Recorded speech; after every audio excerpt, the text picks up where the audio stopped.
How to change field of view in Roblox. First of all, open Roblox Studio and load the game you want to edit. Here I am choosing the base plate. Now, go to the Explorer panel and find Starter Play. Click on it, then in the Properties window, scroll down until you find Camera Mode and change it to Classic if it's set to lock first person. This ensures your camera is flexible and allows for FOV changes.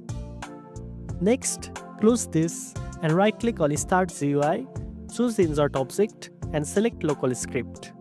Now, inside that script, you'll write a simple line of code: workspace.camera.field-of-view is equal to 120.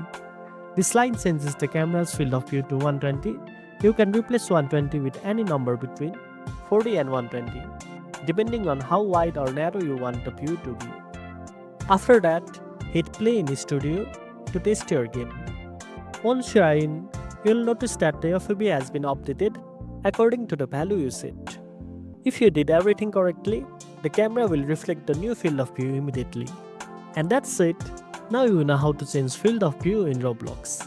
If you found this video helpful, don't forget to like, share and subscribe for more tech tips. Thanks for watching and I'll see you in the next one.